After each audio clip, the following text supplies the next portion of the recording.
Election committee अपनी गरिमा का ध्यान रखते हुए, अपनी गाइडलाइंस का ध्यान देते हुए जिस प्रकार से जेएनयू एसयू इलेक्शंस होते हैं, स्टूडेंट यूनियन इलेक्शन होते हैं, उस तरीके से करवाए। 17 तारीख को जो उसने फाइनल लिस्ट ऑफ कैंडिडेट्स दी थी, उस कैंडिडेट्स के आधार पर इलेक्शन कंडक्ट कराया जाए। विद्यार्थी परिषद अपनी जीत को लेकर सुनिश्चित है। ये इलेक्शन इस बार जेएनयू के छात्रों के लिए हो, ना कि लेफ्ट के ऑर्गेनाइजेशंस का अस्तित्व बचाने के लिए। प्रॉब्लम तब होती है जब आप बाइसनेस दिखाएंगे। आप निष्पक्षता से काम करिए ना। आप इसी कैंपस के स्टूडेंट हैं, आपने नाम दिया है, आपको लोगों ने इलेक्ट किया है इलेक्शन कमीशन बनने के लिए। आपको लेफ्ट के पैरोकार बनने के लिए इलेक्ट नहीं किया गया है।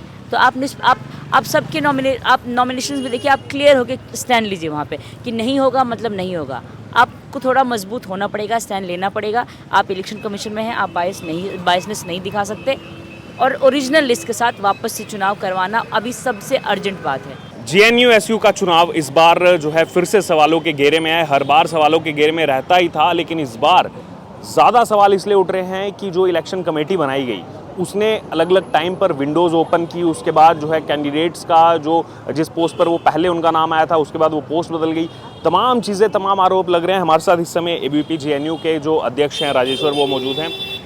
ये तमाम जो ऑर्गेनाइजेशंस जिनके साथ ये स्टूडेंट विंग जुड़े हुए हैं, आईएसआ, एसएफआई, जिन पर आप आरोप लगा रहे हैं, जो इनकी पेरेंट ऑर्गेनाइजेशंस हैं, वो तो केंद्रीय चुनाव आयोग पर लगातार आरोप लगाते रहे हैं कि ये संविधान की धज्जियाँ इन्होंने उड़ाई हैं, ऐसे कैसे चुनाव हो सकता है। लेकिन जेएनयू में हम जो देख रहे हैं, ऐसा तो आज तक इतिहास में देखा नहीं गया कि डेट हो गई, उसके बाद दो बार एक्सटेंड कर दिया गया, नाम बदल दिए गए कैंडिडेट्स के। ये बिल्कुल, मैं बता रहा हूँ, ये हैबिचुअल ऑफेंडर्स हैं।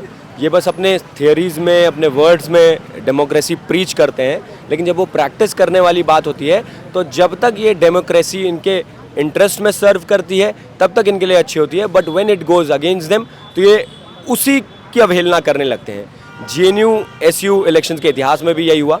इसके पहले जो इलेक्शन कमेटी थी, कुछ बॉडीज़ थी, इनके इंटरेस्ट में काम करती थी, एविडेंट नहीं होता था, हमेशा से बाइस्ड रहती थी।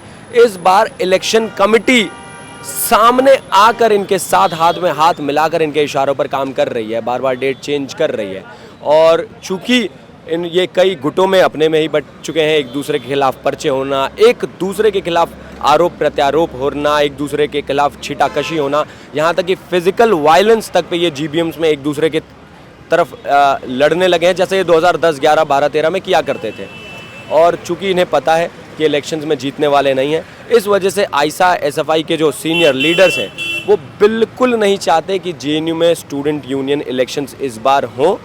स्टूडेंट्स के बीच में एक र्यूमर फैलाने का काम, जो कि ये हमेशा से करते आए हैं, विद्यार्थी परिषद के अगेंस्ट एक माहौल, और इलेक्शन कमेटी में भी एक डर का माहौल बनाने का ये पूरा प्रयास कर रहे हैं। 2016 में जो कन्हैया कुमार वाला जो प्रकरण हुआ था, उसके बाद से देखा गया कि सभी लेफ्ट ऑर्गेनाइजेशंस एक साथ हो गई, एबीवीपी के खिलाफ चुनाव लड़ा। उसके बाद से एबीवीपी सीट तो नहीं जीत पाई, लेकिन हर बार देखा गया कि ABVP single largest party, single largest organisation बन के उभरी है। तो इस बार जैसा आप बता रहे हैं कि इस बार ये अलग अलग लड़ रहे हैं, तो क्या चांसेस हैं इस बार की विद्यार्थी परिषद जो है यहाँ से इस बार जो है वो खाता खोल सके? जी, अगर आपने पिछले बार के चुनाव देखे होंगे तो हमारी जो इवन इनका ग्रेटर अलायंस था, आइल से बाईपोलर इलेक्शन था, उसके बाद भी हमारा जो जीत का फासला था बहुत कम था। अगर ये इस बार उस ग्रेटर अलायंस के साथ में भी आते तो विद्यार्थी परिषद अपनी जीत को लेकर सुनिश्चित था, क्योंकि विद्यार्थी परिषद हमेशा छात्रों के बीच में रहा है। ये अपने कामों से, कुकर्मों से, अपने हरासमेंट से, सेक्सुअल हरासमेंट से छात्रों के बीच में एक्सपोज्ड है।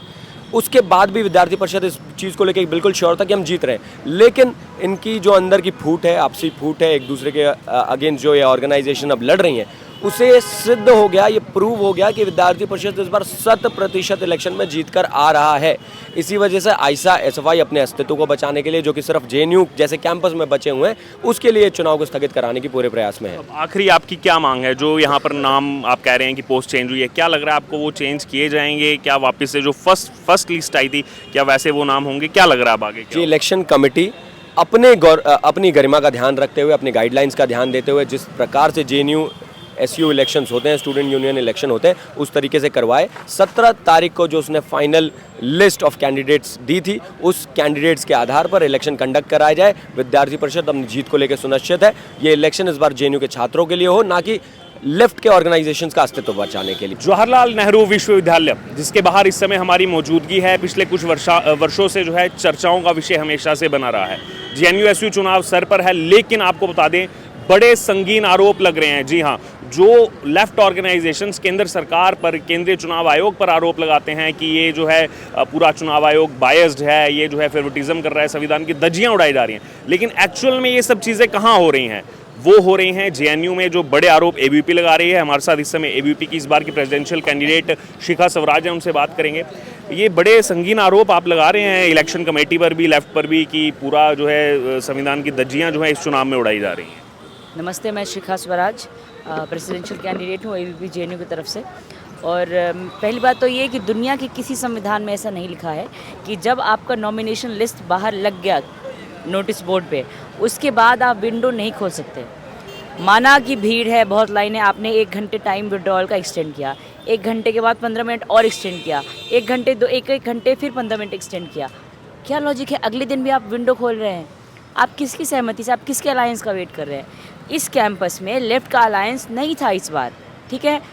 इलेक्शन कमीशन ने बायस्ड होकर उनको अलायंस करने का मौका देने के लिए अगले दिन विंडो खोला, फिर भी अलायंस नहीं हो रहा है उनका। हम बस इतना कहना चाहते हैं कि इस बायसनेस से ऊपर उठकर जो कॉमरेड कैंपस में कह रहे थे एक दूसरे नॉर्मल स्टूडेंट्स को कहते हैं कि साथी हम तुम्हारे लिए लड़ेंगे, वो आपस में लड़ने में बिजी हैं इस कैंपस में। तो ये जो धांधली इलेक्शन कमीशन किसके बायसनेस में, प्रेशर में आके, कौन से ग्रुप हैं, एसएफआई है, आइसा है, डीएसएफ है, कौन है जो उनको प्रेशराइज कर रहा है विंडो दोबारा खोलने में? अलायंस होगा कि नहीं वो मेरा मुद्दा नहीं है। इलेक्शन कमीशन का काम है कि अब निष्पक्षता से चुनाव कराए, वो इस तरह की चीज़ों में ना पड़े। हम रिक्वेस्ट कर रहे हैं, हम डिमांड कर रहे हैं कि ऑन एन अर्जेंट बेसिस जो ओरिजिनल लिस्ट है जो पहले निकाली थी, या तो आपको लगाना नहीं चाहिए। लिस्ट में भी गड़बड़ी की गई है। आप ओरिजिनल लिस्ट, जो लिस्ट पहले निकाली थी उसमें कुछ और है, दूसरी लिस्ट निकाली उसमें कैंडिडेट्स ही स्विप हो गए हैं एक दूसरे से। ओके, मतलब पोस्ट चेंज हो गई है। पोस्ट चेंज हो गई उनकी। तो ये कोई तरीका नहीं है ना। आप अपने हिसाब से, कल को मैं भी प्रेशर बना दूँ या कोई और ग्रुप प्रेशर बनाने आ जाए कि आप नॉमिनेशन का फिर से खोलो, तो ये लॉजिक नहीं है ना, ये तो नियम कानून से परे है। तो हम डिमांड कर रहे हैं कि आप ओरिजिनल लिस्ट के साथ और इन अर्जेंट बेसिस चुनाव यहाँ करवाएं। अब अभावित का ये स्ट्रिक्ट और क्लियर डिमांड है हमारी। अभी जो सभी बता रहे हैं कि इलेक्शन कमेटी ने तो काम भी रोक दिया है, डिले कर दिया है, तो इस हिसाब से क्या लग रहा है 25 को इलेक्शन हो पाएगा? हम चाहते हैं कि 25 को ही इलेक्शन हो। इलेक्शन कमीशन क्या सोच रहा है हमें नहीं पता, बट हम रिक्वेस्ट कर रहे हैं, डिमांड कर रहे हैं कि टाइमली चुनाव होने चाहिए।